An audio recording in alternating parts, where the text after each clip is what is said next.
Tanda-tanda P3 itu gagal itu dimulai ketika P3 salah membuat pilihan politik pada pemilu kemarin 2024, di mana P3 terlalu cepat mengambil keputusan mendukung Ganjar Pranowo. P3 tidak mampu mengasosiasikan dirinya sebagai partai Islam yang sangat dekat dengan Jokowi. Belum tentu, karena kan dia dianggap dalam tanda petik berkhianat terhadap Prabowo, keluar dari Gerindra ya. Jadi Oke. malah mungkin yang lain gitu ya, misalnya Suharto Mano Arfa malah mungkin masih punya peluang karena punya kemampuan dalam bidang perencanaan pembangunan nasional. Makanya Presiden Jokowi juga tetap menempatkan Suharto Mano Arfa dalam posisi di Tribunnews on Fokus Tribuners, hari ini kembali membersamai Anda bersama dengan saya Nila Irda. Tribuners, Partai Persatuan Pembangunan atau P3 gagal melaju ke Senayan karena tidak memenuhi ambang batas parlemen atau parliamentary threshold sebesar 4%. Dari data KPU, P3 hanya memperoleh sebanyak 3,87 pada pemilihan umum 2024 ini. Tidak lolosnya P3 ke Senayan ini, Tribuners menjadi ironi tersendiri bagi partai berlambang Ka'bah tersebut, sebab jika disandingkan dengan partai-partai lain, P3 ini sudah jauh lebih lama berkecimpung di dunia politik tanah air. Untuk membahasnya, saya sudah tersambung bersama dengan pengamat politik dari Universitas Nasional. Ada Bung Ginting, ada Bung Slamet Ginting tersambung melalui Zoom bersama dengan saya. Bung Ginting, apa kabar? Baik ya, Bung? Alhamdulillah, kabar baik, sehat walafiat. Siap, terima kasih banyak Bung Ginting menyempatkan waktunya berbincang bersama dengan saya hari ini. Diskusi kita hari ini Bung Ginting, terkait bagaimana P3 ini partai lama dan untuk pertama kalinya kali ini P3 tidak lolos ke Senayan dengan angka tipis sekali, tidak sampai 4%. Saya ingin minta pengantar terlebih dahulu dari Bung Ginting, silahkan. Ya, ini sebenarnya sebuah kecelakaan politik dan kita semua bersedih karena P3 itu kan awalnya didirikan sebagai rumah besar partai-partai politik Islam Hmm. sejak fusi 1971, sejak atau setelah pemilu 1971, pemilu pertama era Orde Baru, tahun 1973 difusikan. Dan ini terdiri dari partai-partai besar umat Islam sejak pemilu 1955. Di situ ada Partai Nahdlatul Ulama, ada Partai Muslimin Indonesia, juga ada Partai Islam Persatuan, Tarbiyah Islamiyah, juga Partai Sarekat Islam Indonesia.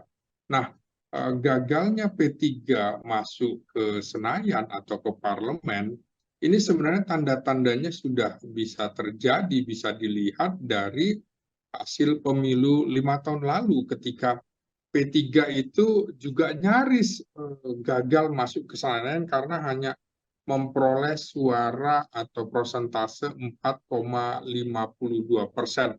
Inilah suara yang kritis.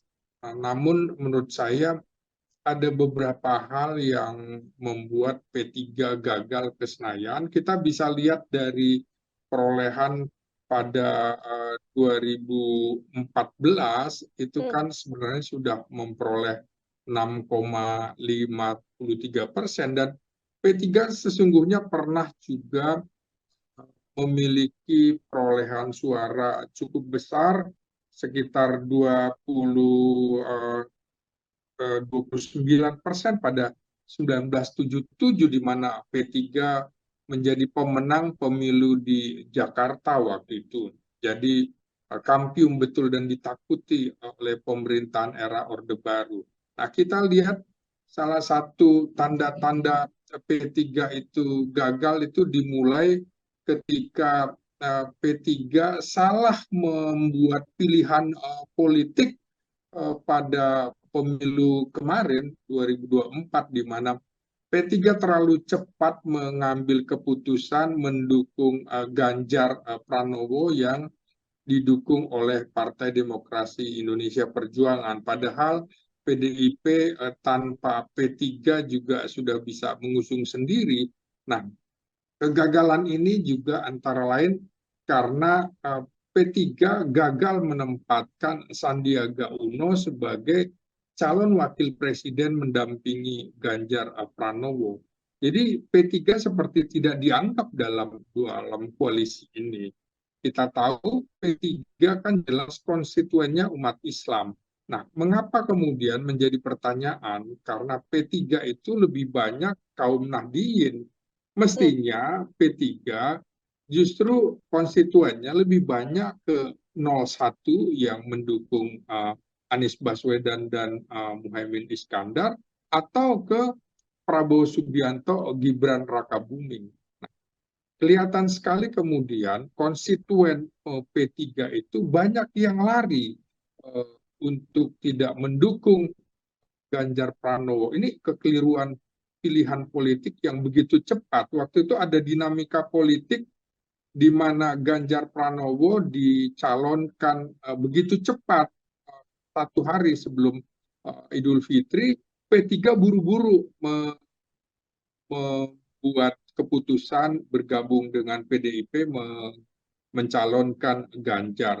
Nah, padahal pada saat itu belum ada keputusan dari Presiden Jokowi akan mendukung siapa antara Prabowo dengan Ganjar Pranowo.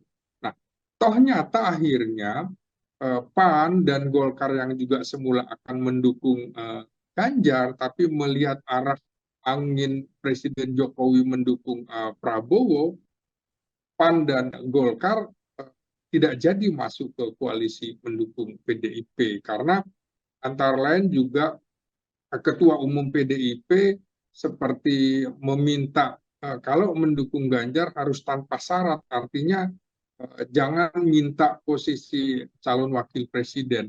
Nah, ini kekeliruan pilihan politik P3. Yang ketiga adalah ketika P3 itu diisi oleh kader luar yang baru masuk seperti Sandiaga Uno yang diharapkan bisa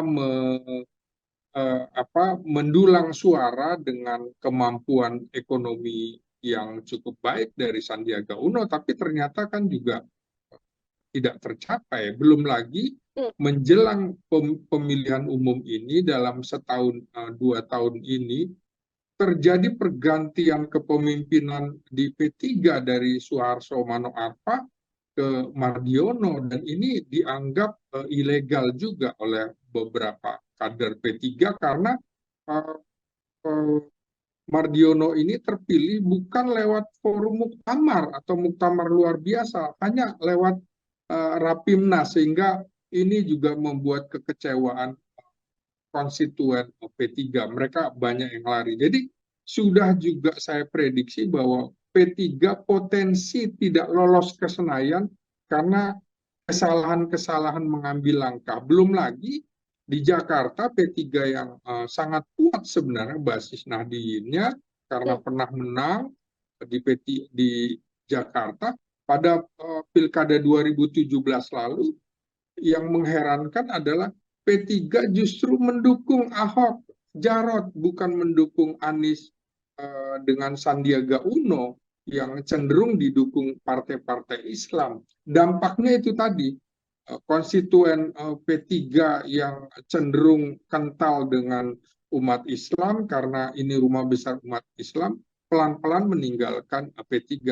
Inilah fakta sehingga P3 kali ini gagal melangkah ke Senayan, sambil sekarang menunggu gugatan P3 apakah akan diterima, apakah akan memperoleh tambahan suara dari gugatan ini di Mahkamah Konstitusi. Kita tunggu saja, begitu. Oke, artinya ada beberapa kesalahan tadi yang mungkin sedikit bisa saya kutip ya, Bung Ginting, dimulai dari kesalahan memilih calon presiden yang justru dilayangkan koalisinya ke pasangan Ganjar Mahfud, kemudian konflik di internal P3 juga termasuk diantaranya, lalu bagaimana Sandiaga Uno yang ternyata tidak bisa membawa P3 meraup suara yang lumayan meskipun Sandiaga sudah diletakkan P3 tapi tidak juga menjadi calon wakil presiden bersama dengan Ganjar Pranowo seperti itu. Bung Ginting, ini kalau kita amati P3 yang sudah sejak lama begitu ya berulang kali lolos di parlemen. Kalau kita lihat kan persentasenya suaranya ini kan terus turun dari 2009 sekitar 5%, 2014 yang tadi Bung Ginting 6%, lalu di 2019 4,5%, dan yang terakhir ini bahkan di 2024 tidak menyentuh angka 4%, Bung Ginting. Faktor terus menurunnya suara P3 ini, kalau dari analisa Bung Ginting, apa yang membuat P3 tidak kemudian perform dalam parlemen, Bung? Nah, pertama juga begini ya, kita lihat setelah era reformasi kan muncul juga partai-partai berbasis masa Islam seperti PKB. Artinya orang yang dulu memilih P3 lari, yang nadiin ke PKB. Kemudian juga yang Islam modernis lari kemudian ke Partai Amanat Nasional dan juga ada Partai Keadilan Sejahtera. Jadi terpecah di situ, belum lagi ada Partai Bulan Bintang, Partai Umat yang terus digerus. Kemudian juga dianggap sayang sekali P3 menjadi partai dinosaurus sekarang, artinya hanya tinggal sejarah, karena P3 juga diisi oleh kalangan-kalangan tua yang dimana pemilih pada pemilu sekarang itu 52% justru kalangan milenial dan Gen Z. Jadi ini tidak memperbaiki diri sehingga kemudian P3 tergerus hanya tinggal kenangan, belum lagi masuknya kader-kader yang instan ya seperti Sandiaga Uno yang tiba-tiba menjadi ketua Bapilu. Dia belum tahu filosofi P3 seperti apa, dan kader-kader yang dulu menjadi tokoh-tokoh itu juga tidak dilibatkan dalam pengurusan, dan seperti saya bilang tadi diduga ada tampilnya Mardiono juga dianggap oleh konstituennya sebagai ilegal. Tidak masuk akal PLT bisa sampai 2 tahun segala macam. Ini kesalahan-kesalahan yang tidak cepat diubah oleh P3 padahal lampu kuning sudah terjadi pada pemilu 2019 lalu. Jadi ini yang menyebabkan P3 terlalu lambat dan tidak bisa beradaptasi dengan konfigurasi populasi pemilih yang ada pada era pemilu 2024 ini. Oke, ini tadi Bung ini juga menyinggung sosok Sandiaga Uno yang saat ini berada di sisi P3 begitu ya. Tapi kan kalau kita lihat sosok Sandiaga Uno kan juga merepresentasikan kemudaan begitu Bung. Tapi nyatanya juga tidak membawa efek besar bagi P3 di parlemen. Apakah hadirnya Sandiaga Uno ini juga sebenarnya tidak memberikan dampak besar juga untuk perolehan suara P3 di parlemen, Bung?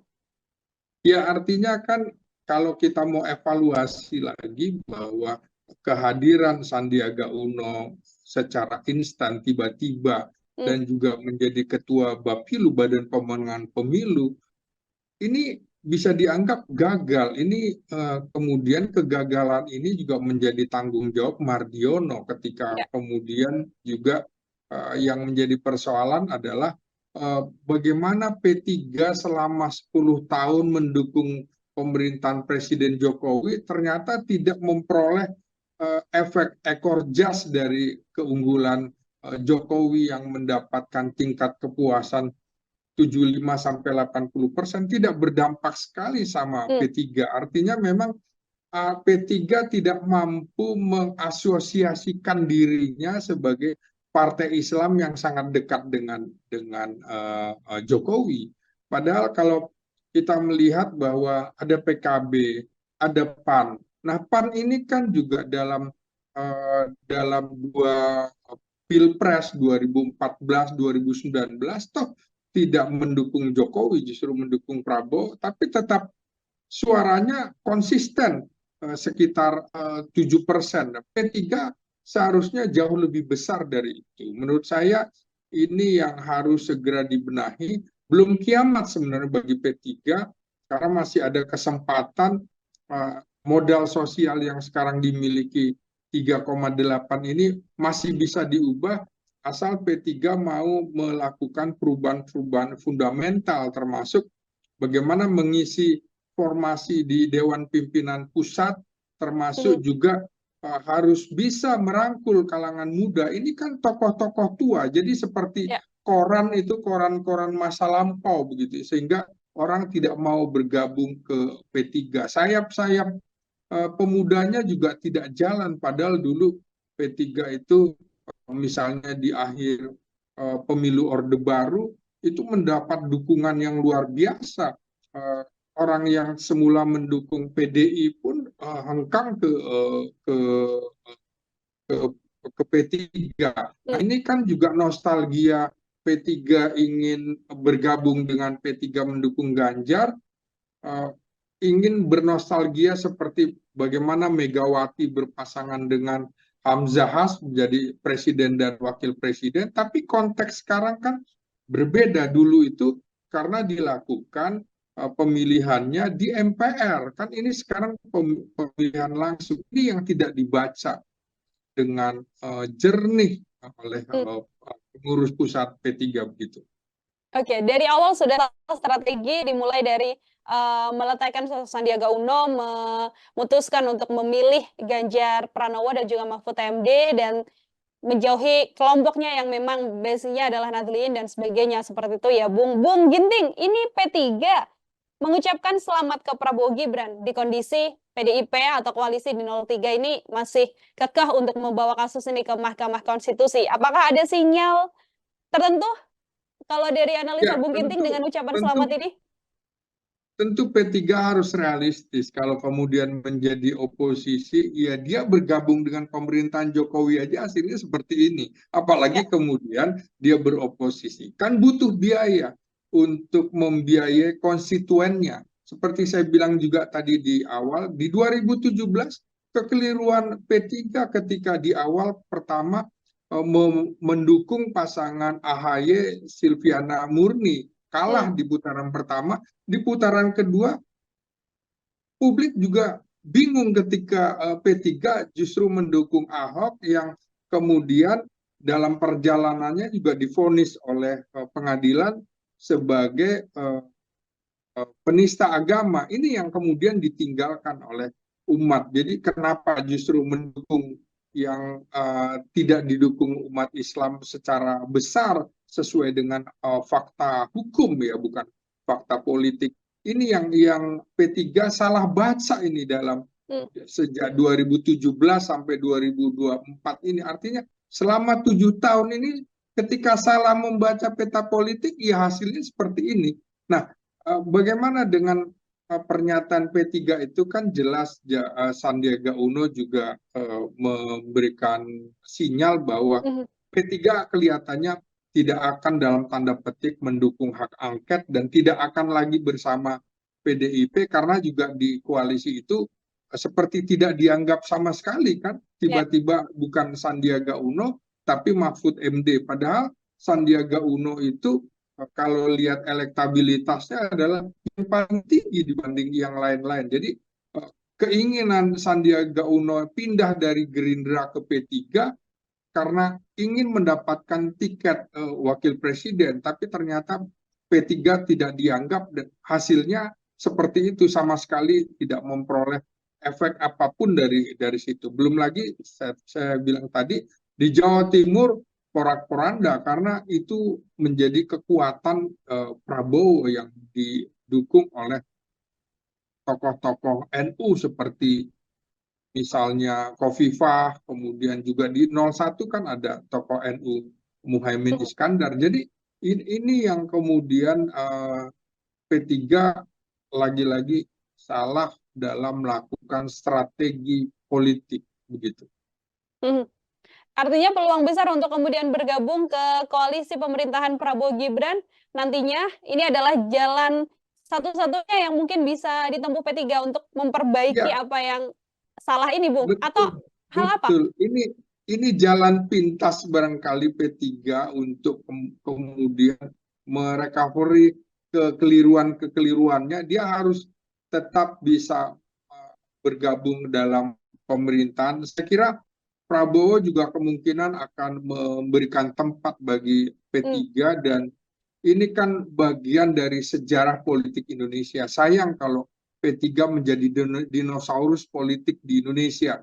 Tidak boleh punah P3 karena ini rumah besar umat Islam dan mudah-mudahan ke depan kita juga tentu berharap P3 bisa kembali masuk ke parlemen begitu, jangan sampai kemudian menjadi dinosaurus politik. Saya kira Prabowo akan memberikan tempat bagi P3 karena niatnya adalah ingin merangkul semua kekuatan baik yang di 01 maupun di 03.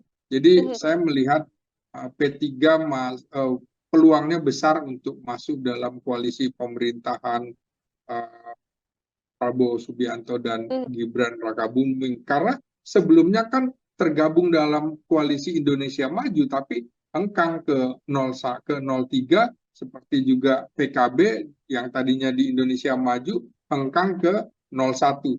Ya inilah dilema salah membaca peta politik begitu. Sosok Sandiaga Uno juga, Bung Ginting, yang nanti juga berpeluang masih dibawa oleh Prabowo Subianto untuk kemudian mengisi kursi menteri seperti yang ada di pemerintahan Presiden Jokowi. Kalau dari kacamata Bung Ginting akan seperti apa, Bung? Malah belum tentu karena kan dia dianggap dalam tanda petik berkhianat terhadap Prabowo keluar dari Gerindra ya. Jadi malah mungkin yang lain gitu ya. Misalnya Suharto Mano Arfa malah mungkin masih punya peluang karena punya kemampuan dalam bidang perencanaan pembangunan nasional. Makanya Presiden Jokowi juga tetap menempatkan Suharto Mano Arfa dalam posisi di Bappenas itu. Menurut saya juga ini harus segera muktamar luar biasa. Aneh gitu loh ketika P3 itu kan terlihat seperti disandra oleh pemerintahan rejim Jokowi dengan PLT-nya. Karena PLT juga bisa digugat sebenarnya, dianggap tidak sah gitu.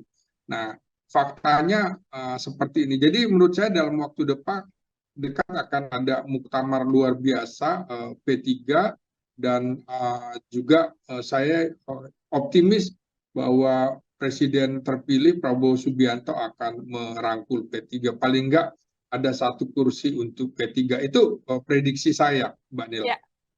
Oke, baik. Terakhir dari saya, Bung Ginting, sekaligus bisa menjadi closing statement juga terkait obrolan kita menyoal gagalnya P3 ini. Kalaupun nanti P3 memilih untuk tidak bersama dengan koalisi, apakah kemudian masih ada jalan lagi bagi P3 untuk memperbaiki strategi-strategi yang salah yang selama beberapa tahun ini dilakukan, Bung? Silakan. Masih ada waktu 5 tahun, karena P3 kan sebenarnya punya kekuatan di Aceh, punya kekuatan di Sumatera Barat. Kita tahu Aceh dan Sumatera Barat mendukung siapa? Mendukung Anies Baswedan gitu. Artinya suara P3 di sana hilang. Belum lagi di Nusa Tenggara Barat, Sulawesi Selatan dan juga beberapa tempat yang jadi basis P3 seperti Jakarta dan Jawa Timur. Ini harus disapa kembali. Harus ada yang berani turun dan bukan lagi kalangan tua, karena ini kan coraknya adalah Islam tradisional, jadi beririsan dengan Nahdlatul Ulama, beririsan dengan PKB.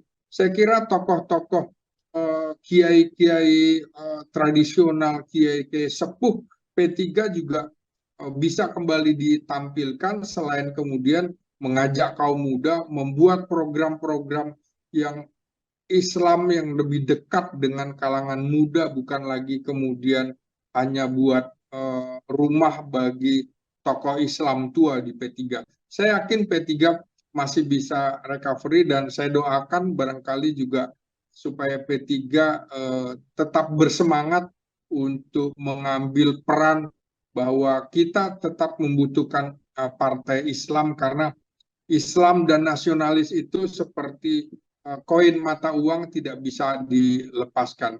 P3 adalah partai Islam nasionalis. Jadi kemudian ini kita harus ini sebenarnya aset nasional sejak 1955, jangan sampai punah dan ini harus bisa kembali, dan kita tahu P3 pernah hampir meraih 30% pada pemilu 1977. Artinya P3 punya cerita pernah menjadi partai besar, bukan hanya partai kalangan bawah begitu. Saya yakin P3 bisa membangun untuk perbaiki dirinya segera dan harus jangan cepat-cepat mengambil keputusan karena politik Indonesia itu sangat dinamis, tidak bisa terlalu cepat juga tidak bisa terlalu lambat. Kecepatan memilih Ganjar waktu itu adalah salah satu kesalahan fatal P3 dan juga kesalahan mendukung Ahok juga adalah kesalahan P3 yang kemudian menggerus suaranya. Saya kira ini yang harus juga diperhatikan bahwa tidak bisa terlalu lekat dengan kelompok dalam hal ini Partai Merah PDIP karena memang di situ tidak selalu ketemu kecuali P3 punya suara besar seperti pemilu 1997 dan 1997 pemilu terakhir di mana kemudian suara dari PDIP PDI bisa kemudian berbalik ke P3. Mudah-mudahan P3 bisa memperbaiki dirinya terutama dalam strategi politik. Demikian, Mbak Nila. Baik, terima kasih baik Bung Slamet Ginting, pengamat politik dari Universitas Nasional Tribuners, menemani kita dalam program Tribuners on Focus dalam kesempatan kali ini. Bung Ginting, sekali lagi saya sampaikan terima kasih. Semoga di lain kesempatan kita bisa berbincang dengan tema-tema dan obrolan lainnya. Selamat beraktivitas kembali, Bung Ginting. Baik, Mbak Nila, terima kasih. Salam. Salam, wah. Ya, Tribuners, demikian obrolan saya bersama dengan pengamat politik dari Universitas Nasional, ada Bung Slamet Ginting. Nantikan obrolan saya lain dengan tema-tema lainnya lagi. Saya Nila Irda, pamit undur diri. Terima kasih dan sampai jumpa. Download Tribun X sekarang, menghadirkan lokal menjadi Indonesia.